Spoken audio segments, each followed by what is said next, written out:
I will call the September 10th, Tuesday, Town Council meeting to order. Please rise for the Pledge of Allegiance. And Anna, would you lead us, please? Pledge allegiance to the flag of the United States of America and to the republic for which it stands, one nation, under God, indivisible, with liberty and justice for all. Thank you. We have Interval House coming in today, but they called and they are running late, so we're going to do a pivot. We have no public hearing today. Any new items? Yes. To add appointment L20, that Gino Avenoso be appointed as constable for the balance of a 2-year term beginning immediately and ending January 1st, 2026. Second. So we have a motion and a second just to add that to the appointment list. Any discussion? All in favor? Aye. Aye. Opposed? Motion passes. Public comment. Shall we start inside? That's how we typically do. We do. Come on up, Tim. Hope you had a nice summer. State your name, address, and you have 5 minutes.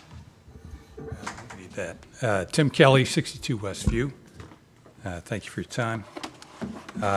On August 26th, I attended the grand opening of our new high school, as many of you did. At the ceremony, a couple of our town officials proudly pronounced that the building project was completed on time. This was certainly joyous news to me. Candidly, I had my doubts along the way that this would be accomplished. But we did catch a break with several mild winters during the construction period. However, during the open house, it became obvious the facility was not yet complete. The Black Box Theater was unfinished. The auditorium was still under construction. Academic towers were blocked off, so it's hard to know if all the classrooms were fully finished. Status of locker rooms and culinary arts area was unclear. Tonight, during committee reports, I'd like to hear details on when the building will actually be completed and what contractor penalties, if any, will be assessed for late delivery. So, for instance, if it's fully finished October 1st versus, say, August 1st. Thank you. Thank you, Tim. Do you have anybody online? We do. Jay Tulin has his hand raised. Hello, can you guys hear me okay? Yes, Jay. Loud and clear. Okay, that's good. So you have a pretty hefty agenda. I just kind of wanted to call your attention to a couple of events that are coming up. So I will do that. And if you are not aware, I'm about to make you aware.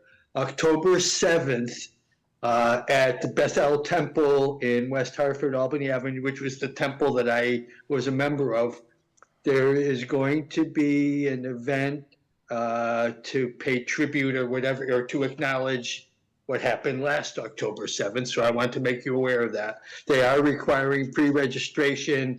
If anyone is interested, I told them all that I was going to make you aware of it. If they do require pre-registration, the link is available on the Greater Hartford Jewish Federation website. I can send it to anyone because I'm on one of the committees there. Also of interest, Voices of Hope, which is a Farmington organization, which is an advocacy group that's kind of specific to Holocaust education, is also one of the co-sponsors. I'm on one of their committees. So I mentioned to both of those groups that I would kind of bring that forward and let you know. There's going to be a number of people. The governor's going to be there. Senator Blumenthal is going to be there. They're going to have some music. They're going to show some videos. I would imagine there's probably going to be some sad stuff. I'm not going to make this a political comment at all, but I wanted to make you all aware that that is an event that will be coming up in October. And if anyone's interested, like I said, you can get it on those links, or I'm happy to send it to anyone because I have that. On October 9th at the Bristol Event Center, there is going to be a candidate forum, Shaping the Future of Disability Rights 2024 Candidate Forum. That's from 2 to 7, Wednesday, October 9th, Bristol Event Center. Diane Smith is going to be the moderator.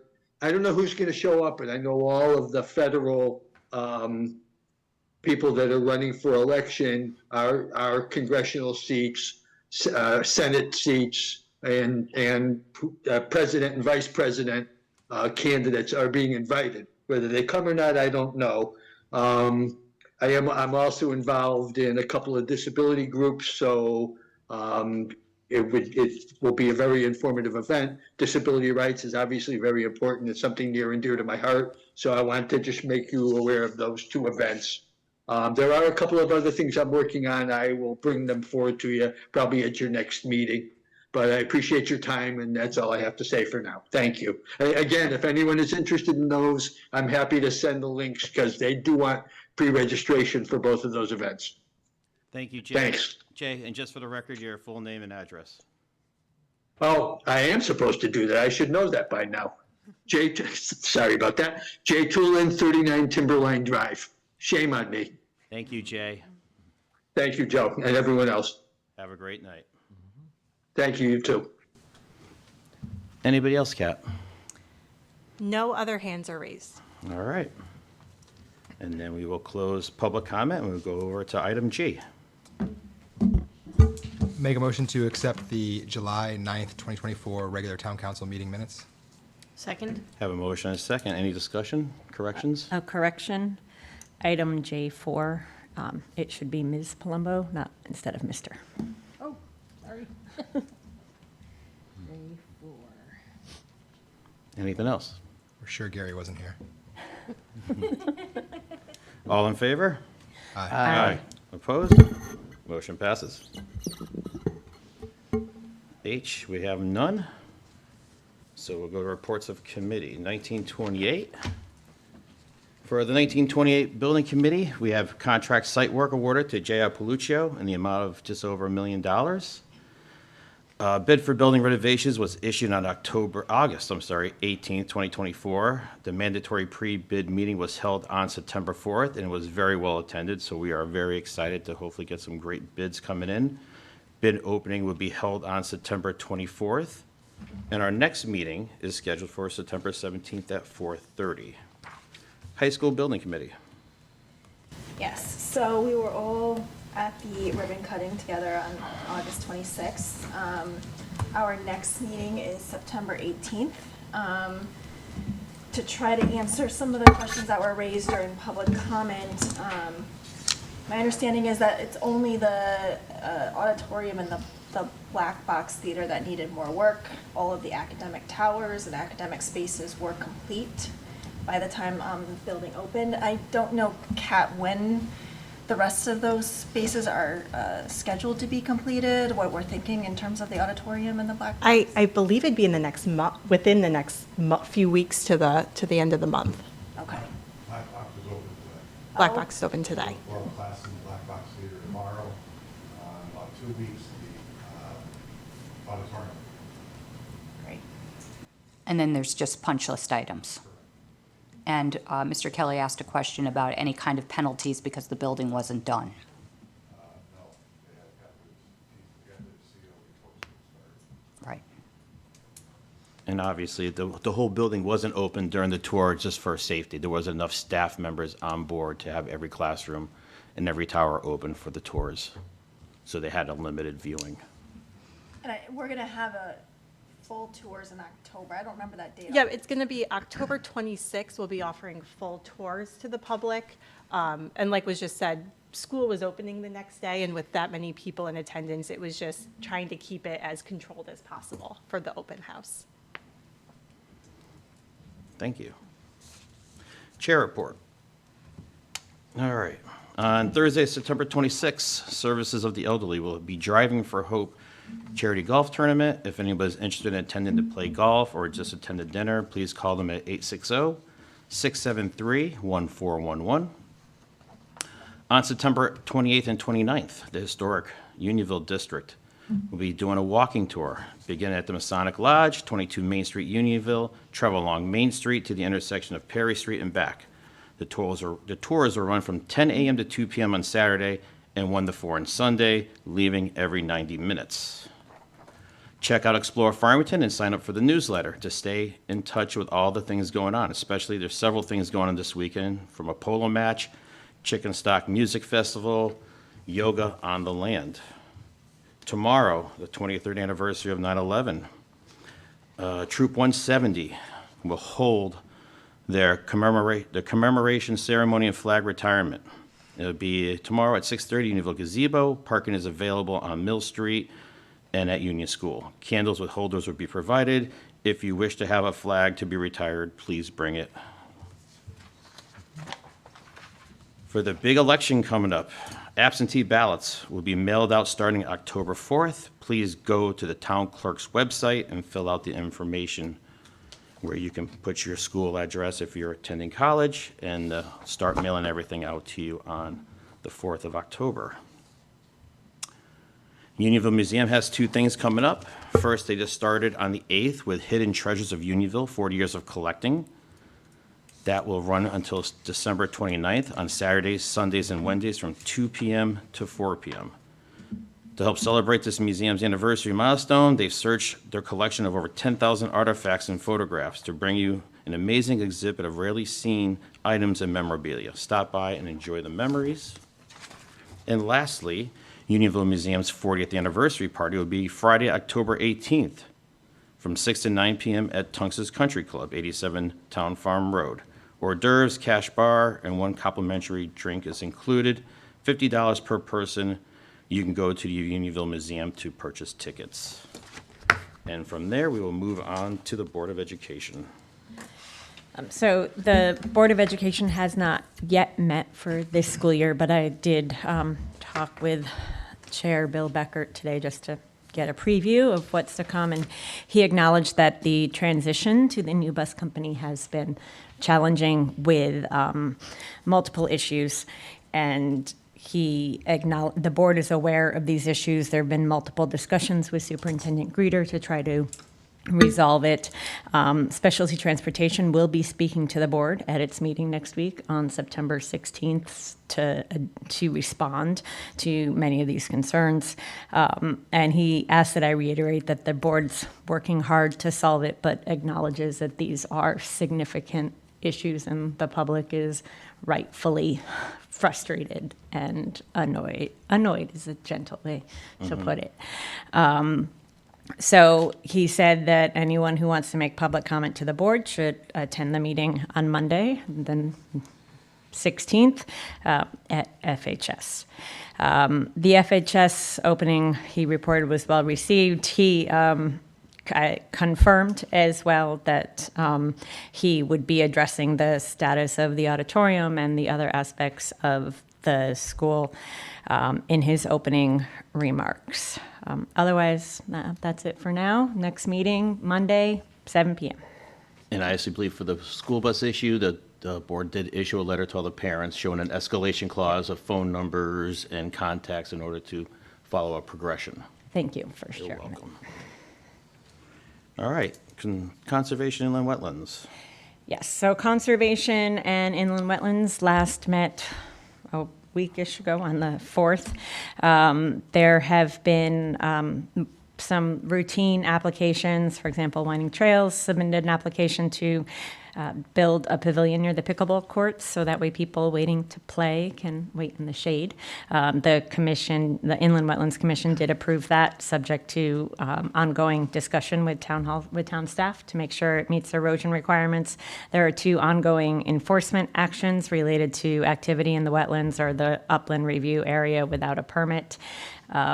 And then the Conservation Commission also discussed Farmington joining the Highlands Conservation designation, or obtaining the Highlands Conservation designation as the boundary has been expanded.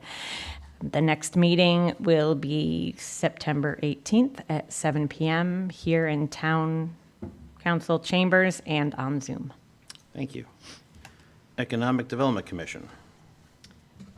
They are actually having a meeting tomorrow night, so I have nothing to report. Thank you. TPZ. The Town Planning and Zoning met last night, September 9th, and they had a fairly brief agenda, but a couple of things. One, there's going to be a public hearing for some blasting, for a special permit for blasting that's going to occur up at the Colt Highway 8120, 8122, and that hearing date's October 7th. And then just kind of trends that have been kind of ongoing. There's, just seems like a stream of applications for special permit for detached accessory dwelling units. Those are very common and come in front of the Town Planning and Zoning. In addition to that, there has been some ridgeline protection areas that have also been discussed in the meetings, and that seems to be also a trend. But, staff has looked at that. Staff is, kind of, weighs in with their professional opinion, and I think the commission does a good job in as far as just mitigating those impacts. Excellent. Yep. Thank you. All right, we'll move over to K, report of the town manager. You have the written report in front of you. Just a couple of things to highlight. We did have a Moody's credit rating, and we did, once again, was assigned a AAA Moody's credit rating, which is the highest credit rating a municipality can receive. And thank you to Joe and his staff. It's a lot of work to get the ratings and go out for the bond sale, which is the next item. And we did have a bond sale, and we did very well with that. And there's some information in the packet about that. The second item is that we have two second town council meetings, September 24th and October 22nd.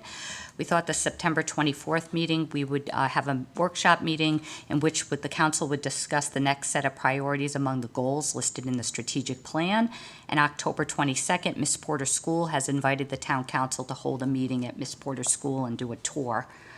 As we talked a couple times tonight, we did have the ribbon cutting for the Farmington High School.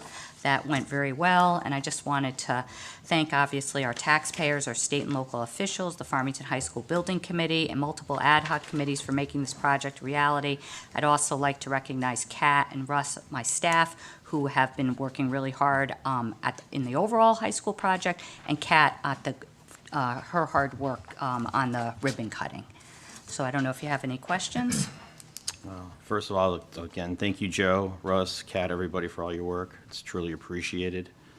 Does anybody have any questions about the report? Go ahead. A question probably for Joe about the credit rating for Moody's. It says, under the challenges, that reserves are below national medians for the AAA-rated towns, and then it also refers to factors that could lead to a downgrade, being operating imbalances resulting in reserve depletion to below 30% of revenue. I was wondering, what's the median, and where are we in relation to the 30% of revenue? The median is about 30%. Okay. But you have to remember, when you look at the national medians, you're talking about the entire country, and there's a lot of different circumstances. So when you look at a more regional basis, in AAA, like in New England, for example, New England and New York metro area, you're probably talking in the range of 20 to 25%. So we're slightly below that. The thing you also have to remember is, and they mentioned in the report, is that with the,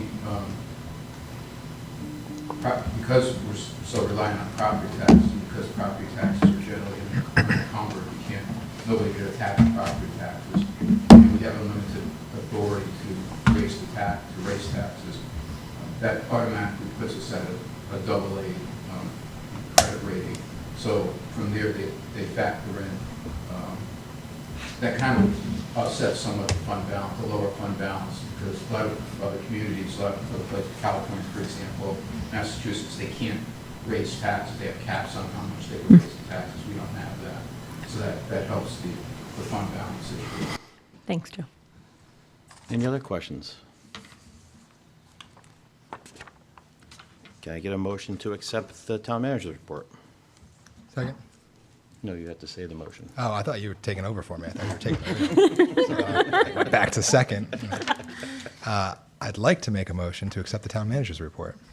I'll second. All in favor? Aye. Aye. Opposed? Motion passes. L. Appointments. Agenda item L3, I'd like to make a motion that Donald Doeg be reappointed to the Building Code Board of Appeals for a 5-year term beginning immediately and ending September 30th, 2029. Second? I have a motion and a second. Any discussion or questions? All in favor? Aye. Aye. Opposed? Motion passes. I'd like to make a motion that Philip Dunn be reappointed to the Building Code Board of Appeals for a 5-year term beginning immediately and ending September 30th, 2029. Second? Motion and second. Any discussion or questions? All in favor? Aye. Opposed? Motion passes. I'd like to make a motion that Robert Eisner be reappointed to the Conservation and Inland Wetlands Commission for a 4-year term beginning October 1st, 2024 and ending September 30th, 2028. Second? Motion and second. Any questions or comments? All in favor? Aye. Opposed? Motion passes. Make a motion that Mark Simpson be reappointed to the Conservation Inland Wetlands Commission for a 4-year term beginning October 1st, 2024, ending September 30th, 2028. Second? Motion and second. Any comments or questions? All in favor? Aye. Opposed? Motion passes. Make a motion that Philip Chabot be reappointed to the Economic Development Commission for a 2-year term beginning October 1st, 2024, ending September 30th, 2026. Second? Motion and second. Any discussion? All in favor? Aye. Aye. Aye. Opposed? Motion passes. Make a motion that Lun Warren Howe be reappointed to the Economic Development Commission for a 2-year term beginning October 1st, 2024, ending September 30th, 2026. Second? Motion and second. Any discussion? All in favor? Aye. Opposed? Motion passes. Make a motion that Pete Ramchandani be reappointed to the Economic Development Commission for a 2-year term beginning October 1st, 2024, ending September 30th, 2026. Second? Motion and second. Any discussion? All in favor? Aye. Opposed? Motion passes. Make a motion that Stephen Lamb be appointed to the Human Relations Commission for the balance of a 2-year term beginning immediately and ending June 30th, 2026. Second? Motion and second. Any discussion? All in favor? Aye. Opposed? Motion passes. Still got it. Oh, sorry, L13, I make a motion that Francie Brown Holmes be reappointed to the Land Acquisition Committee beginning immediately for an indefinite term. Second? Motion and second. Any discussion? All in favor? Aye. Aye. Opposed? Motion passes. L14, that Matt Ross be reappointed to the Unionville Historic District and Properties Commission for a 5-year term beginning October 1st, 2024, and ending September 30th, 2029. Second? Motion and second. Any discussion? All in favor? Aye. Aye. Opposed? Motion passes. L15, that Kelly Shadler be reappointed to the Unionville Historic District and Properties Commission as an alternate for a 5-year term beginning October 1st, 2024, and ending September 30th, 2029. Second? Motion second. Any discussion? All in favor? Aye. Aye. Opposed? Motion passes. And I believe that's all. Nope, I got. Oh, you got one more, I'm sorry. L20, I make a Thank you. motion that Gino Avenosa be appointed as constable for the balance of a 2-year term beginning immediately and ending January 1st, 2026. Second? Motion second. And that is this Diane Rogers was a constable. She passed away a month and a half ago due to a terminal illness. So Gino is going to step in for the balance of her remaining term. Any discussion? Nope. All in favor? Aye. Opposed? Motion passes. All right. Okay, so that's it for the appointments. Are you here for the interval house? Yes. Well, we can fit you in right now if you're ready. Oh, thank you. My apologies for being a bit late. I got lost. I've been in the Hartford area now about 7 years, and I keep thinking I know where I'm going. It's not a problem. You can actually stand right at the podium there. Happily to. Thank you. So good evening, everybody, and thank you for your patience. My name is Mary Jane Foster, and I'm the president and CEO of Interval House. Interval House, just as a reminder, is the domestic violence agency that serves Hartford and the surrounding 24 towns and cities. We are the largest domestic violence agency in the state, not only because we serve those 24 towns and cities, but because of the volume of work that we see. It's an incredibly diverse area. We go all the way from, East Granby down to Marlborough and Hebron and Andover and Bolton and so forth, through Farmington, Avon, West Hartford. And so the suburbs into the most urban areas, from the richest to the poorest, most highly educated to the least, it is incredibly diverse. Added to that diversity, of course, the Hartford region, that corridor from New Haven to Springfield, is one of the largest corridors of immigrants in the country. And so we also have a rich cultural diversity that we work with. To give you an idea, we're about a $3.4 million agency. We have 38 employees. 31 of those employees are direct service. The rest of us are just, doing what we do. But the people who do the work are about 31 strong. We have the largest court advocacy program in the state. We have a 25-bed safe house, and of course a 24/7 hotline. To give you an idea of volume pre-COVID, we were at about 4,200 victims a year. Post-COVID, we were at 6,800. I'm happy to tell you we're down to 6,300. So we're running 30% over where we were in 2018 with the same number of advocates and essentially the same funding. Or at least government funding. Private funding obviously has had to go up so that we could meet that need. I'm incredibly proud of the work that we do. I will tell you that we work with constituents, victims from every town and city in the region. One of the silver linings, if you will, of the Jennifer Farber-Dulos case is that people realized you could be born into a privileged home, raised with love, have a brilliant education, be beautiful, have lots of friends, have wonderful children, and still be dead. It's a harsh reality, but it is a reality. And the reality is that it happens, domestic violence happens across all socioeconomic lines. So it doesn't matter your color, it doesn't matter the title of your business card, it doesn't matter your net worth, or even your level of education. It is prevalent. The CDC says there are about 12 million cases of domestic violence a year, which makes it essentially a public health crisis. The three prongs of that are, is it widespread? Are the ramifications of it widespread? And will it have a long-lasting impact? So it's a public health crisis. 1 in 4 women, 1 in 7 men. Interval House serves about 80% women and 20% men. We, in our safe houses for women, but we also find safe shelter for men, and they receive all of the services that our women do. I'm here tonight because I wanted to introduce Interval House, have you get to know Interval House a little bit better. I brought a number of brochures and information for you, which I'll leave behind. Also purple pens, because October is Domestic Violence Awareness Month. And it is our month designated by the United States Congress to talk about this issue and to highlight it. We have the Jennifer Farber-Dulos Walk on September 28th at the Yard Goat Ballpark. We have on the 23rd of October a breakfast at the Riverview. It is hosted and funded by the owner of the Riverview, so 100% of those proceeds go to victims. There are 500 seats, and every year he teases me. He says, I got another 100 seats. You could fill them. So I want to invite you all to that breakfast. It is free. You can be sure that I will ask you for money, but the breakfast is free. The food is absolutely delicious. And this year we will have a really interesting survivor tell her story.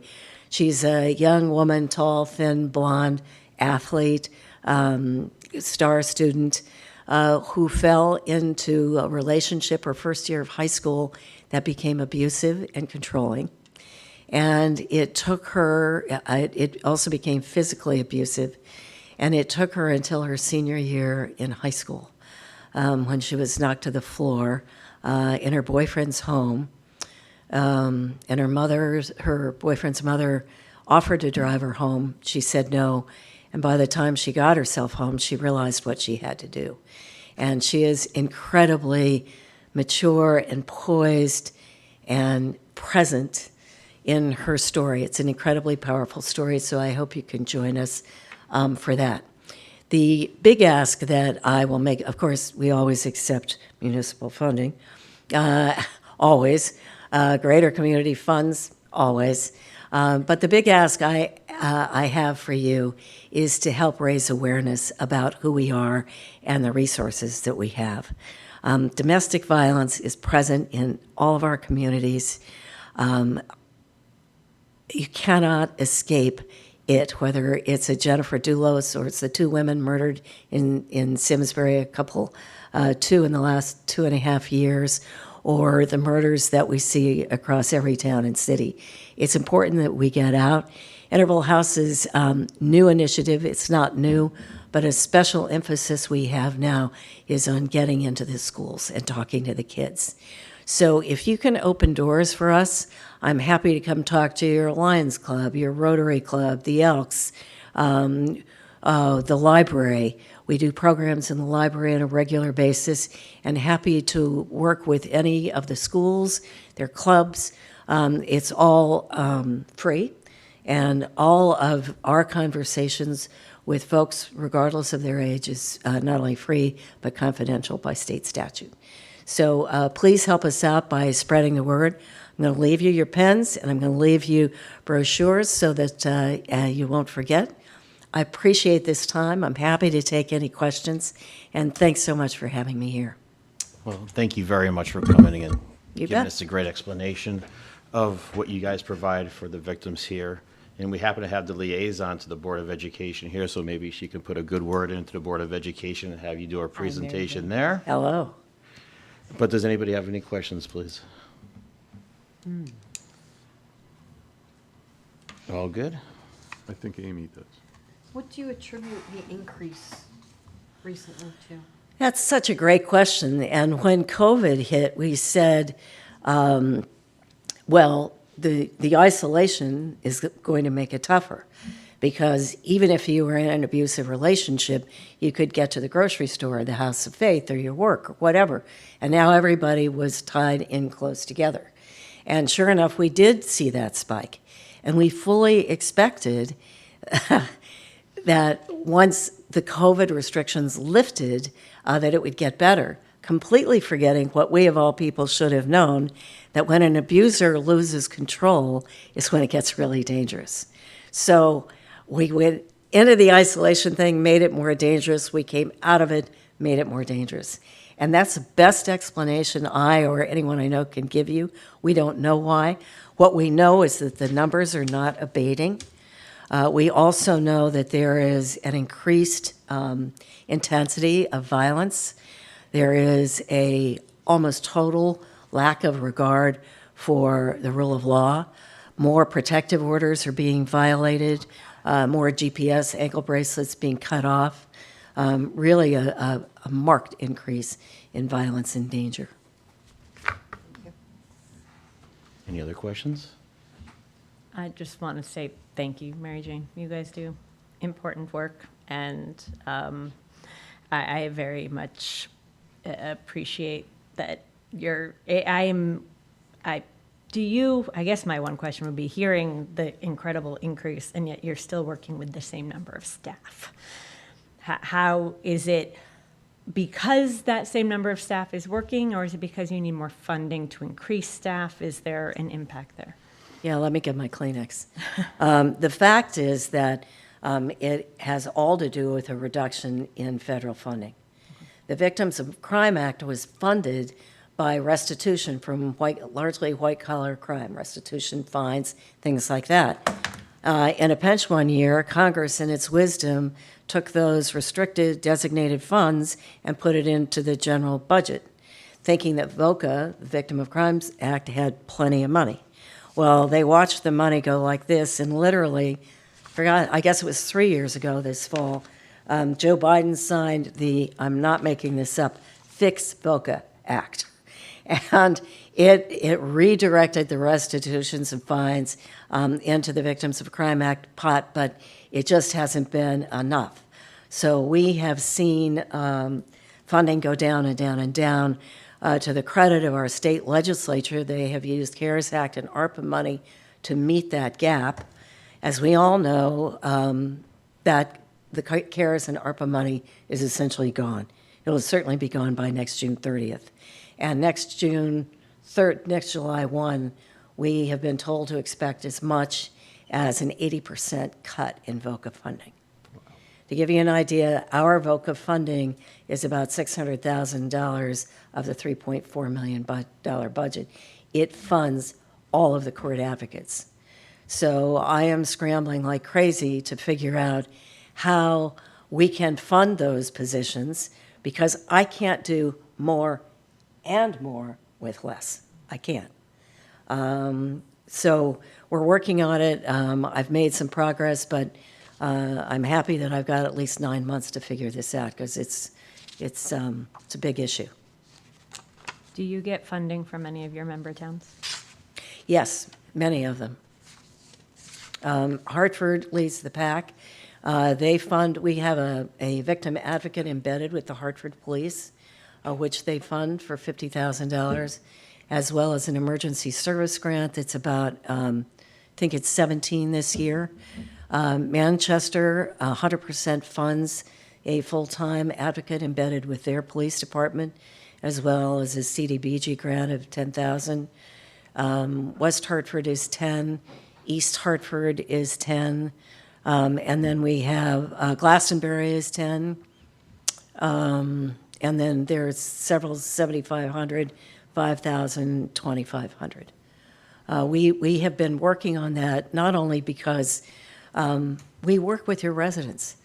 You know, I think we worked with 80 residents from Farmington last year. We have victims in all 24 towns. Whether you're in Andover or Farmington or Hartford, we have victims in all those towns.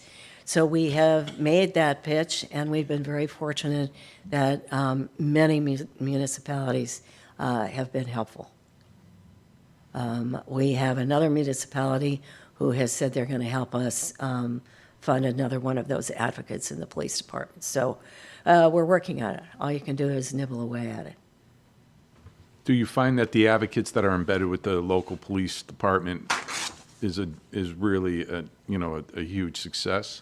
Yes, it is. And one way you can tell if it's a success, and I don't ask, I only kind of snoop around, but if our victim is invited to roll call, she's made the cut.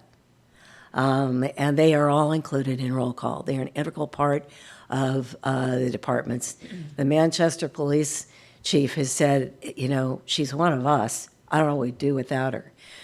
What they do essentially is work with the very toughest cases. The cases where victims have been deemed by the police officer to be in highest risk of danger. And then she is all over that case. Make sure that we navigate her properly. I'm saying her because it's 80%, her through the court system, and also all of those other case management referral things to do all we can to keep her safe. Safety planning is our primary object. That's what we do. And the safety plan you make at 10 o'clock at night might not be good at 6 in the morning or at 2 the next afternoon.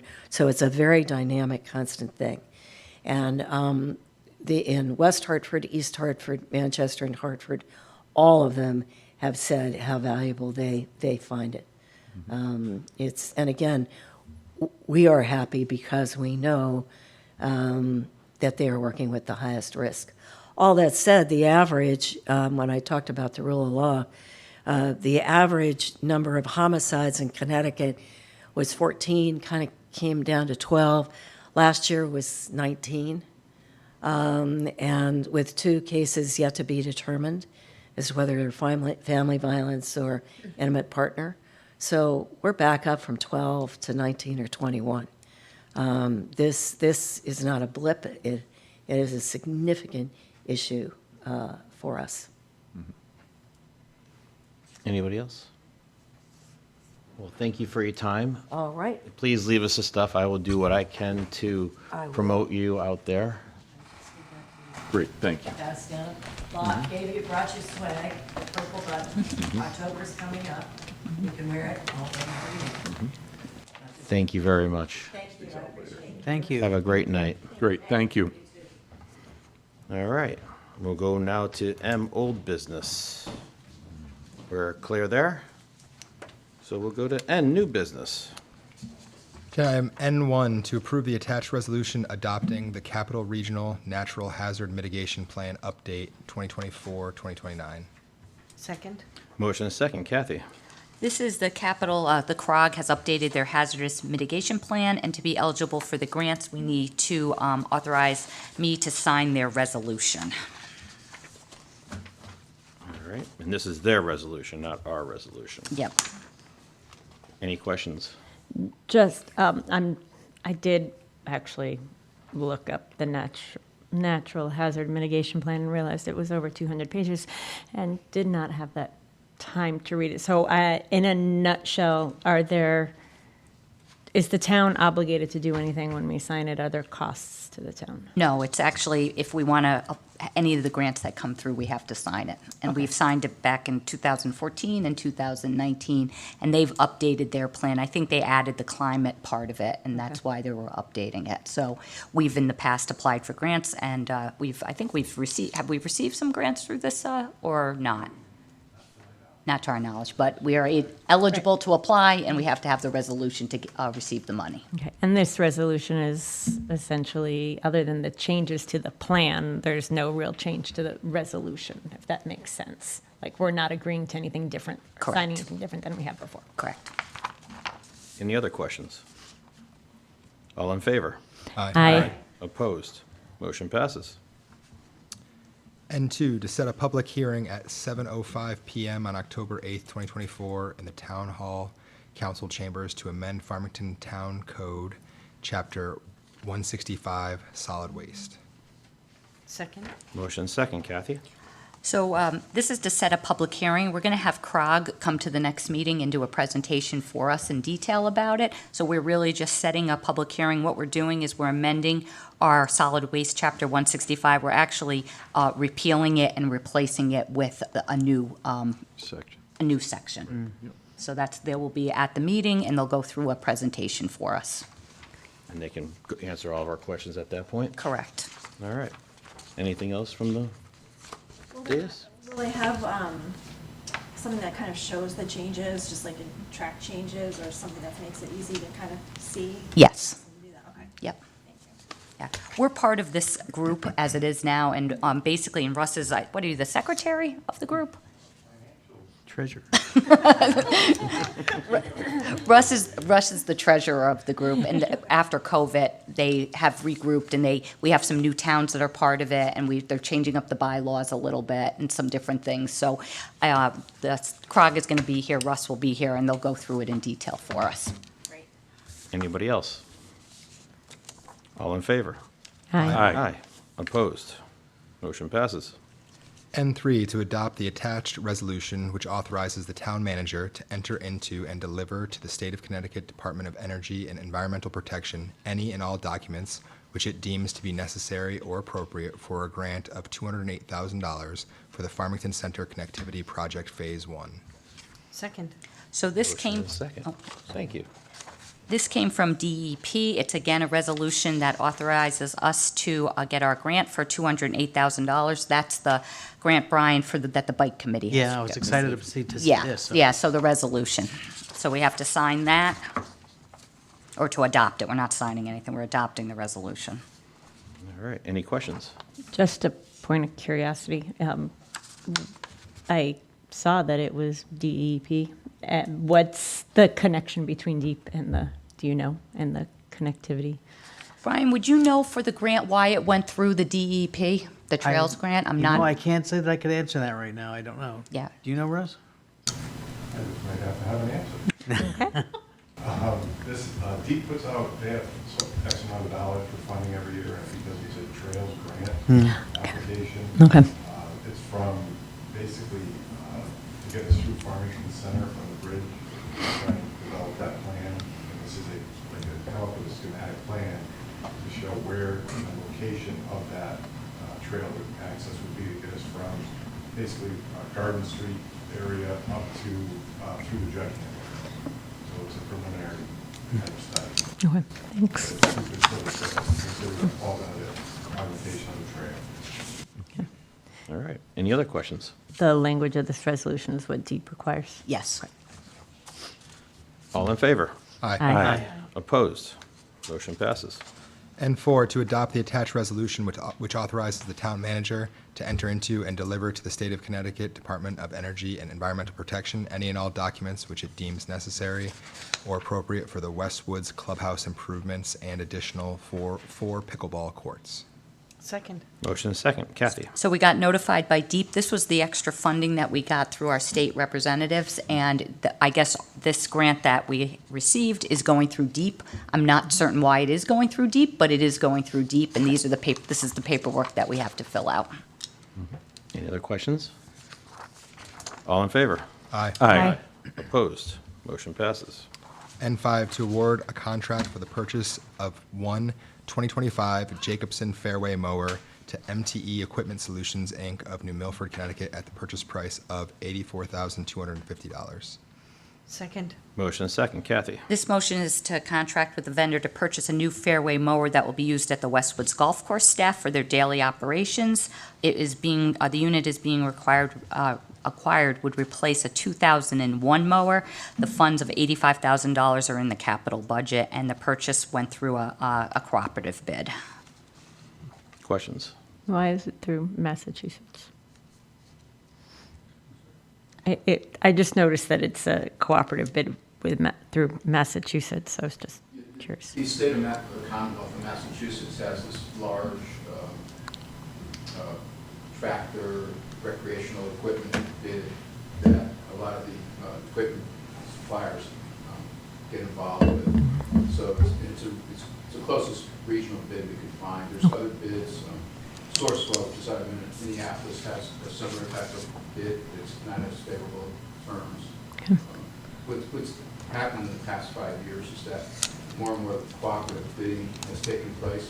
But now the challenge is to find that cooperative bid that's the most advantageous to the town. And this is the most advantageous one we can find. Thank you. Thanks for finding that. Any other questions? All in favor? Aye. Opposed? Motion passes. And 6, to award a contract for the purchase of one John Deere mower to United AG and Turf of Farmington, Connecticut, at a purchase price of $70,015.36. Second. Motion is second. Kathy? This motion is to contract with a vendor to purchase a new deck mower that will be used by the grounds division for their daily operations. The unit being acquired would replace a 2006 mower, and this unit uses this piece of equipment to cut grass in the summer, gather leaves in the fall, and for snow blowing in the winter. And there's $83,000 in the capital budget for this. Any questions? All in favor? Aye. Aye. Opposed? Motion passes. And 7, that Berkshire Bank be designated as a depository for town funds. Second. Motion is second. Kathy? We are adding a new bank to deposit town funds. Any questions? Are we Yes. taking any off the list, or are we just adding one? Just that. Just curious. All right. Anybody else? All in favor? Aye. Opposed? Motion passes. And 8, that the following appropriation transfers be made from and to the accounts listed below in the fiscal year 2023-2024 general fund budget. Second. Motion is second. Kathy? As you see, we have to we take money from certain accounts and add them to others for a net of $242,700. If you look at the last page of the note, you can see in summary, the fiscal year 23-24 general fund revenues exceeded budgeted amounts by $2,438,874, and expenditures were less than budgeted amounts by $637,762, resulting in a positive result of operations totaling $3,076,000. When this account is added to the unassigned fund balance, it increases the general fund unassigned fund balance to $23,442,712, or 18.23% of the operating budget. And then in detail, it shows the revenue and the expenditures. Any questions? All in favor? Aye. Opposed? Motion passes. N9, to award a contract for the purchase of treated road salt for the 2024-2025 winter season to Cargill, Inc. of North Olmsted, Ohio, at a purchase price of $93.87 per ton. Second. Motion second. Kathy?